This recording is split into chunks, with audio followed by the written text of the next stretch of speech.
The definition of an objective morality is that despite people's opinion, this thing will stay the same. Whereas subjective morality is, it's like that because of people's opinion. So 2 plus 2 equals 4 will remain as 2 plus 2 equals 4, even though there's no one on the planet. So you cannot get this. Guys, 2 plus 2 equals 4, yeah, no matter what, yeah, that is the same universally for everyone on the planet. You can't say 2 plus 2 equals 5 or 2 plus 2 equals 3. And that is a concept that they call tautology. And that's basically about repetitions and stuff. There's patterns in repetitions and whatnot. So when you see these kinds of patterns in the universe, that's what we would call a sign, or when it relates to the divine nature of our universe, we would call that bayina. When something is obvious like that, guys, we call it a clear sign, bayina. And guys, that in Islam, in the Quran, it talks about how there's clear signs for those of you who reflect. So if you constantly, not constantly, guys, but you know what I'm saying. If you're a reflective person, guys, and you can see that, you know, animals, they have their own communities, people, we have our own communities, and there's similarities in that, for example, that implies a type of order, guys. And if there's a type of order, guys, that implies a type of intelligence, guys. And if there's a type of intelligence, guys, that implies a type of power, guys. So ultimately, where does it come back to? Let's take the concept of tautology. Let's say, for example, 2 plus 2 only equals 4 and it can't equal 5. Let's extrapolate that and let's apply that same principle to someone else, guys. Let's take our mothers. Can your mother give birth to herself? If the answer is no, it means what? So, thus, from the process of elimination, we can disseminate that there is an all-powerful creator or intelligence or driving force. Now, we would describe that as Allah. That's Allah's power. That's the will of Allah, whatever you want to say. But what I feel like the issue with the Western side of things is that you can never land. Like Western scientists and stuff who are atheist, Western, or let's say Western, any scientist who's atheistic, who can't come to the conclusion of a creator, for example, you have to understand that it gets to a point where they'll begin to limit themselves actually in the fields of science and research, because they can't put boundaries on things. And sometimes you need to know when to put a boundary on something. And when it comes to the creation of our universe, we have to put some key boundaries in place, guys. And ultimately, it's because of an ideological extremism actually on the side of those atheist scientists, for example, like Richard Dawkins is one. But it shows a weakness on their part intellectually, because it shows that they're going to consciously limit their logic, their intelligence and their logic, guys. You know, just because of their hatred for Islam, or because they don't want to adhere, or because they don't want to submit to God, or they don't. You see what I'm saying? So it's, guys, when you think about it, guys, yeah. Look at these intellectuals that are being pushed, guys. Yeah. So look at these kind of people that are being propped up. You've got Richard Dawkins, you've got Destiny, you've got what's his name, guys? What do you mean by who? What do you mean by believe? You know that guy, Jordan Peterson, guys. Look at these kind of individuals that these guys push, guys. And these are the examples of Western intellectuals, guys. So these are the type of intellectuals they push, because that's the type of intellectualism that they want, guys.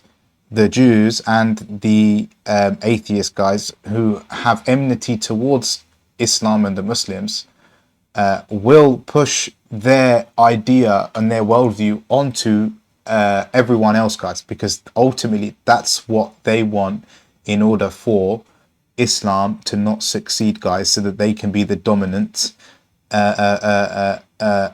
ideology. And the reason being, guys, is because Islam is the only true threat to these people, guys. Does that make sense? And that's by and large part, that is effectively the crux of the issue, guys. Forget this argument of good versus evil, guys. Yeah, you can say that, but you have to understand the core of the issue, guys. Ultimately, it dates back. We can get deep into it, guys. It's okay. You see what I'm saying? It's okay. I don't mind getting deep into it, but it dates back, guys. Like, think about it, yeah? Ibrahim, yeah? Peace be upon Abraham, yeah? He wasn't a Jew, he wasn't a Christian, yeah, and he wasn't a pagan, yeah? So, what was Abraham? Abraham simply believed in God. He believed in the power of God. He believed in the will of God. So, Abraham therefore submitted to the will of God. What does it mean to submit to the will of God? That means Islam. Like, that's what it means to be a Muslim. It means taking your shahada, which is your submittance. But you don't know everything about Islam yet. You haven't got to that point yet. Does that make sense? But effectively, you're saying, okay, look, I can see there's clear signs. I can see that this is the power of Allah. At the end of the day, I accept that. I don't understand it, but I accept it. And then the learning comes, you know, the deeper learning and the wisdom comes later. And that's okay, guys. But in Islam, it also differentiates between a Muslim and a believer. A believer is someone of strong faith, guys. Super strong faith, guys. Yeah? It's almost unbreakable, guys. Because they understand Islam. Pardon me, sorry. They understand Islam on an intricate level, guys. But that does not mean that the person who's just taken the Shahada isn't a Muslim or isn't a believer per se. It's just that the levels are different, guys. Ultimately, what is a Muslim? A Muslim is someone who submits to the will of Allah, God. Someone who submits to the will of God. So Abraham wasn't a Jew, wasn't a Christian, wasn't a Muslim. Wasn't a pagan. What does that make him? Yeah?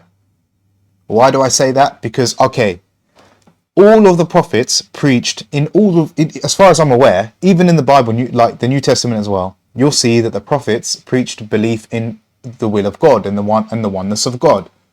That's what we call monotheism, guys. Yeah? The Tawheed, guys. It's belief in one God, guys. That's the link between all of the prophets. That's why the Muslims believe in all the prophets. Right?